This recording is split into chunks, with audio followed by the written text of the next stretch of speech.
పిల్లలు, ఇవి జరిగిన తరువాత యెహోవా వాక్యము దర్శనములో అబ్రామునకు వచ్చెను.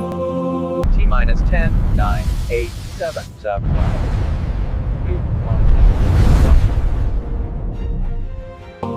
దేవుడు ఇలా చెప్పాడు, అబ్రామా, భయపడకుము, నేనే నీ కేడెము, నీ బహుమానము ఎంతో గొప్పది. అప్పుడు అబ్రాము బాధతో ఇలా అన్నాడు, ప్రభువా, నాకు సంతానం లేదు కదా, నా ఇంటి ఆస్తి నా సేవకుడైన ఎలియజరుకు పోతుంది. అప్పుడే యెహోవా వాక్యము మళ్లీ వచ్చి, అబ్రామా, ఈయన నీ వారసుడు కాడు, నీ నుండే పుట్టబోయే కుమారుడే నీ వారసుడు అని దేవుడు చెప్పాడు. దేవుడు అబ్రామును వెలుపలికి తీసుకుని వెళ్లి, ఆకాశము వైపు చూడు, నక్షత్రాలను లెక్కించగలవా అని అడిగాడు. నీ సంతానం కూడా అలా ఎంతో ఎక్కువగా ఉంటుంది. అబ్రాము యెహోవాను నమ్మాడు. ఆ విశ్వాసాన్ని దేవుడు అతనికి నీతిగా ఎంచుకున్నాడు. పిల్లలు, దేవుడు విశ్వాసాన్ని ఇష్టపడతాడు. యెహోవా ఇలా చెప్పాడు, నేనే నిన్ను కల్దీయుల ఊరులో నుండి బయటకు తీసుకొని వచ్చాను. ఈ దేశాన్ని నీ సంతానానికి ఇస్తాను.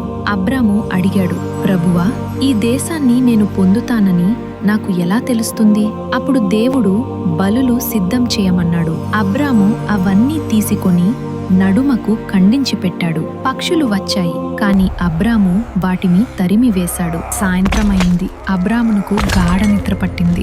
భయంకరమైన కటిక చీకటి అతనిని కమ్మింది. అప్పుడు దేవుడు చెప్పాడు, నీ సంతానం పరదేశంలో 400 సంవత్సరాలు దాసులుగా ఉంటుంది. కాని చివరికి నేనే వారిని విడిపిస్తాను. నీవు మాత్రం శాంతితో నీ పితరుల దగ్గరకు వెళ్ళెదవు. మంచి వృద్ధాప్యంలో పాతిపెట్టబడుదువు. అప్పుడు అగ్నిజ్వాలతో కూడిన పొయ్యి ఆ ఖండముల మధ్య నడిచిపోయింది. ఇది దేవుని నిబంధన గుర్తు. ఆ దినమందే యెహోవా ఈ దేశాన్ని అబ్రాముని సంతానానికి ఇచ్చానని నిబంధన చేశాడు.